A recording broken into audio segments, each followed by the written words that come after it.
what I did was I wrote a guarantee. I wrote a guarantee together with consumer advocates and some lawyers. I told you so many of the problems in real estate start at the very beginning with the home sellers. So what I did was I wrote a home seller's protection guarantee that works like this. When you call an agent out about your home, you say to the agent, before I sign anything with you, you have to sign with me. And there are 16 major points in here, and the agent has to sign every one of them, and each one of them basically says you can't be ripped off. Can I tell you, anything you're going to buy, when people give you promises, salespeople, such glorious promises, always say to them, gee, that sounds good. Would you put it in writing? Henry says he's going to make 5 people a millionaire, or 1,000. He wants to create world history and get 1,000 millionaires to pay him $15,000 each. Wake up, what's that, $15 million? Why don't you say to Henry, tell you what, Henry, tell you what I'll do. Instead of me paying you $15,000, I'll give you $100,000 after you've made me a millionaire. Just think about it, please. And you might think to yourself, how can a man stand in front of you in a suit and make these promises if they weren't legit? Well, I'll tell you how, because it's buck passing between ASIC, the ACCC, the Department of Fair Trade. Nobody knows, sort of like nobody wants to touch it. It is so huge. Anyhow, and I'll tell you, give you an idea how far it goes. After I first wrote this, I got a letter from the Department of Fair Trading complaining about my consumer protection guarantee. Can you believe? Yeah, what? Oh, don't worry that the fellow who signed it used to be an agent. All right, it says it could cause confusion. Now, I haven't replied. That was over a year ago. I haven't replied because I have to speak to, and I've actually gone past this now. I'm going to bump it up to 100,000. But it was 50,000 consumers. And I want to ask you, are you confused by this? Let me tell you what's in it. First thing, by law, according to this, you've got 1 day in New South Wales, but you must get a cooling off period. Is that confusing? The agent cannot sign you up for more than 49 days on a selling contract. So, for instance, you won't have something like this elderly couple that was signed up for 180 days, which still goes on and can still... the worst I've seen is an agent signing up an elderly seller with the words, the expiry date of the agreement, when sold. So is it confusing that they can't sign you up for more than 49 days? Outstanding advertising. Advertising, they can't charge you any advertising. It's all going to be built into the fee so that you don't get any letters like this. Outstanding advertising account. VIFA, that's how they spelled it too. You know, we're reluctant to take this action. Anthony Romano, director. Okay. Estimated selling price. If they give you a price and it sells below the lowest point that they've quoted you, they can't charge you any commission. Does that confuse you? Does that confuse you?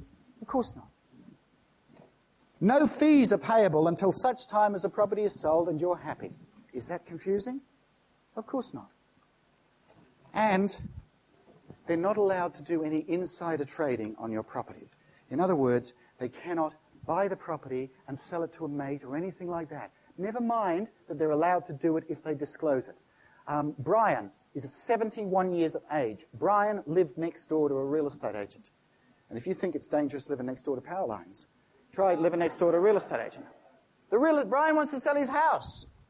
The real estate agent buys it from him for $200,000 and sells it 3 weeks later for $307,000 and wonders why. What'd you put his face up there for?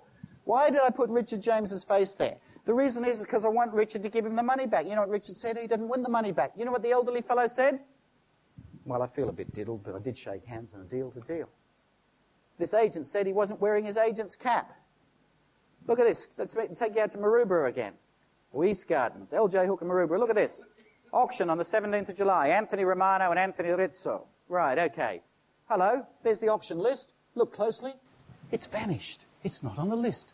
Abracadabra simsalabim. How did they do that conjuring trick? Well, let's have a look and see what it says on the transfer. Who bought it? Oh, Anthony Valerio Romano and Anthony Sandro Rizzo. All right. And what they pay for it? $340,000. I see. And I wonder what they did with it. A couple of months later, they sold it for $480,000. And what was the owner's name? Somebody called Olive or something like that? Yeah. Nobody does it better. Yeah. Thank you, Mr. Hooker. Thank you. The Real Estate Institute in New South Wales sent a letter to its agents at the end of last year about the new laws that are coming in. talking about, oh, we've got concerns about all this, but don't worry, agents, we'll continue to promote your interests. That's what we'll do. In Queensland, where heaps of people have been ripped off, the minister said that the Real Estate Institute works very closely with her government, and they've established an excellent working relationship. The Institute president said, it's time, remember, every aspect of this scam was laid open to public scrutiny. Said there should be an inquiry. Well, Phil Dickey, the man who wrote the book on Fitzgerald, and he said they wouldn't want a real inquiry. And what did the minister say last year? She said senior officials at the Real Estate Institute deserve a big pat on the back. You know, I told you they have awards, didn't I? The current Office of the Year in Queensland that has won the award for Queensland's Office of the Year is Ray White's Surfers Paradise, which is where the lady met Mrs. Pope and picked her up and ripped her off. Remember? Where her debt went from $85,000 to $300,000. Then the current Real Estate Institute of Queensland Office of the Year. And there they are getting their award, and there is a lady amongst them. And who is that lady? It's the Minister for Fair Trading. And you know, people ask me sometimes, you know, how can you get kind of despondent about some of these things? I'm going to leave you in a moment. I've got a couple of things I want to explain to you, but then I'm going to leave you. And the only thing, and I must admit it does get pretty scary, some of the things that do happen to me. I get threats made upon me, and I mean really physical threats. I do get bricks through the window, horrible letters that come in, but I've never had any from any mums and dads.